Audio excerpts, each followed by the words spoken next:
வணக்கம். நான் உங்கள் ஜெயா. இன்றைக்கி நம்ம இந்த வீடியோவில் வில்லியம் வேர்ட்ஸ்வொர்த் எழுதின டு த குக்கு போமோடைய சம்மரியை பார்க்கலாம் வாங்க. வில்லியம் வேர்ட்ஸ்வொர்த் சொல்கிறாரு, குக்குன்னா குயில் மாதிரி ஒரு பறவை தான். அந்த குரலை கேட்டானே அப்படியே அவருக்கு அவ்வளோ சந்தோஷமாயிடுதான். அது மாத்திரம் இல்லாமல் அந்த பறவையோடைய குரலை கேட்ட உடனே அவர் மனசு அவருடைய குழந்தை பருவத்துக்கு, அதாவது அவர் ஸ்கூலில் படிச்சிருந்த போது எப்படி இந்த பாட்டை கேட்டு அந்த குயிலோட பாட்டை கேட்டுட்டு இந்த குக்கு பேர்டை தேடிட்டு அவர் காட்டிலெல்லாம் போய் சுற்றி அலைஞ்சார் அப்படின்றதுலாம் அவர் கண் முன்னாடி வருதுன்றாரு. இதை நினைக்கும் போதே கடந்த கால நினைவுகளில் அவர் மூழ்கிடுறாரு. அது மாத்திரம் இல்லாமல் இதில் அந்த பறவையோட குரல் எப்படி இயற்கையோடு சேர்ந்து ஒழிச்சுது. ஏன்னா அந்த பாடல்கள்லாம் நிறைய சமயம் அந்த ஸ்ப்ரிங் டைமில் தான் கேட்கும். அந்த இளவேநீர் பருவன்றது ரொம்ப அருமையான ஒரு இயற்கை நிறைந்த ஒரு சூழ்நிலை. அதையும் அது கூட அந்த பாட்டு குக்குவோட அந்த பாட்டை கேட்கும்போது எவ்வளோ இனிமையாக இருக்குது மனசு அப்படின்றாரு. எப்படி அவர் ஆரம்பிக்கிறாருன்னா, O blithe newcomer, I have heard, I hear thee and rejoice. அவர் சொல்கிறார், ஓ புதுசாக வந்திருக்கல. ஏன்னா இந்த பறவை புது பறவை, ஆனால் சின்ன வயசுலேருந்து அவர் நிறைய குக்கு பாடி கேள்விருக்காரு. அதனால் அவர் சொல்கிறார், நீ பாடுறதை நான் ஏற்கனவே கேட்டிருக்கேன், இப்போவும் நான் கேட்குறேன். அதே மாதிரி முன்ன கேட்கும்போது நான் எந்த அளவுக்கு சந்தோஷப்பட்டேனோ அதே அளவுக்கு இப்போவும் நான் சந்தோஷப்படுறேன். O cuckoo, shall I call thee bird or but a wandering voice.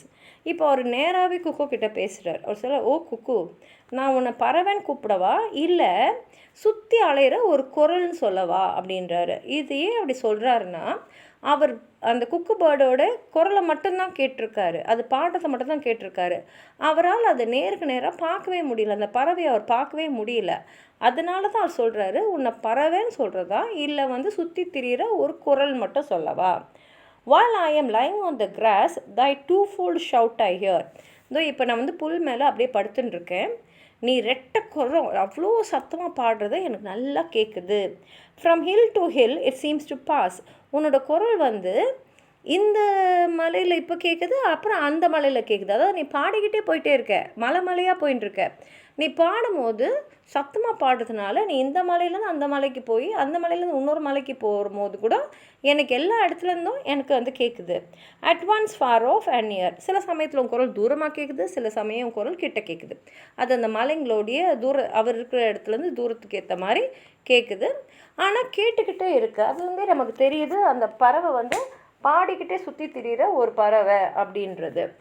இதில் என்ன தெரியுதுன்னா, நமக்கு அந்த குக்கு எவ்வளோ ஒரு கேர்ஃப்ரீயாக எவ்வளோ சந்தோஷமாக, ஏன்னா சந்தோஷமாக இருந்தால் தானே பாட முடியும், எவ்வளோ சந்தோஷமாக அது இருக்குன்றதை அவர் இங்கே பதிவு செய்கிறாரு. அதே மாதிரி அந்த குக்கு எங்கே போனாலும் இருக்கிற மூளை முடுக்கு எல்லா இடத்தையும் அதோட இசையால் நிரப்பிக்கிட்டே இருக்குது. அதனால் அவர் என்ன சொல்கிறாருன்னா, நீ போகிற இடத்துலலாம் உன்னோட சந்தோஷத்தை பரப்புற அப்படின்றாரு. Though babbling only to the veil of sunshine and of flowers, thou bringest unto me a tale of visionary hours. நீ பாடுறது இந்த வேலியில், இந்த சன்ஷைனில், இந்த ஃப்ளவர்ஸ் எல்லாமே. ஆனால் என் மனசுக்குள்ளே நீ நிறைய காட்சிகளை கொண்டு வர. Thrice welcome, darling of the spring, even yet thou art to me no bird but an invisible thing, a voice, a mystery.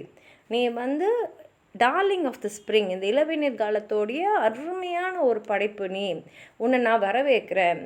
ஆனால் நீ என்னை பொறுத்த வரைக்கும் பறவையே இல்லை. ஏன்னா கண்ணுக்கு தெரியாத ஒரு பொருளாக இருக்க, ஒரு குரலாக இருக்க, ஒரு மிஸ்ட்ரியாக இருக்க, என்னால் புரிஞ்சிக்க முடியாத ஆளாக நீ இருக்க அப்படின்றாரு. ஏன்னா அந்த குரலை கேட்டாலே இவர் மனசுக்குள்ளே நிறைய இயற்கை காட்சிகள், அந்த சந்தோஷம், அந்த குரலில் இருக்கக்கூடிய சந்தோஷம் அவருக்கு வந்துடுது. அது மாத்திரம் இல்லை, அவரோட குழந்தை பருவமாக ஒரு மனசில் வந்துடுது.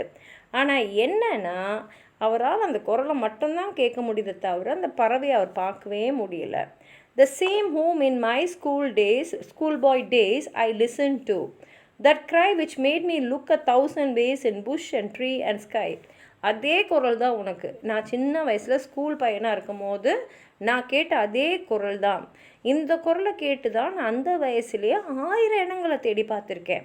அந்த புஷ்ஷில் பார்த்துருக்கேன், அந்த மரத்தில் பார்த்துருக்கேன், வானத்தில் தேடி பார்த்துருக்கேன். எல்லா இடத்துலையும் குரல் வர திசையெல்லாம் நோக்கி நான் போய் பார்த்துருக்கேன். To seek thee did I often drove through woods and on the green.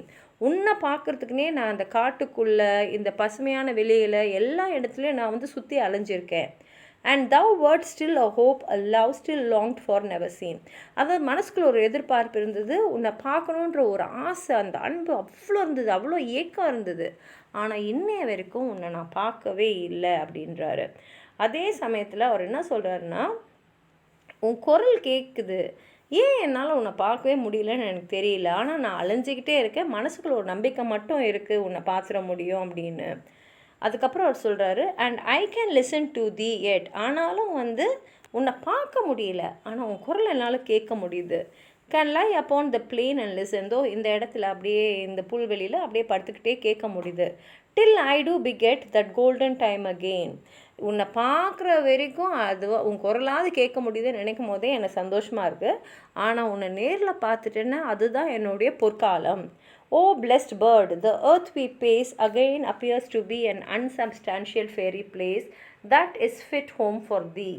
அது சொல்கிறார், நீ வந்து ஒரு ஆசீர்வதிக்கப்பட்ட ஒரு பறவை. ஏன்னா எல்லா பறவையாலும் உன்ன மாதிரி அவ்வளோ அருமையான குரலில் பாட முடியாது. அதே மாதிரி இந்த பூமி இருக்கு இல்லையா, நம்ம எல்லாமே நகர்ந்துன்னு இருக்கிற இந்த பூமி ஒரு அன்சப்ஸ்டான்ஷியல் ஃபேரி பிளேஸ். இது வந்து நீ பாடும் போது ஒரு தேவலோகமாகிடுது, அதாவது தேவதைகள் வசிக்கிற இடமாயிடுது. இதுதான் உனக்கு பொருத்தமான வீடு அப்படின்னு சொல்கிறாரு. இதில் வந்து ரொம்ப அருமையாக அவர் வந்து நீ வந்து இந்த இடத்தையே எவ்வளோ வந்து ஒரு தேவதைகள் வாழற இடமா உன்னோட குரல் மூலமாக மாற்றுற அப்படின்னு சொல்லிட்டு அந்த பறவையை வந்து ஒரு உயர்ந்த ஸ்தானத்தில் இயற்கையாக, அதாவது இயற்கையோட படைப்பை வந்து அவர் அந்த அளவுக்கு அனுபவித்து இந்த பாடலில் சொல்லியிருக்காரு. உங்களுக்கு எதாவது சொல்லணும்னு நினச்சிங்கன்னா கீழே இருக்கிற கமெண்ட் பாக்ஸில் எழுதுங்க. இந்த வீடியோவை லைக் பண்ணுங்கள், உங்கள் ஃப்ரெண்ட்ஸோடு ஷேர் பண்ணுங்கள். சப்ஸ்கிரைப் பண்ணாதவங்களாம் ப்ளீஸ் சப்ஸ்கிரைப் பண்ணுங்கள். நன்றி.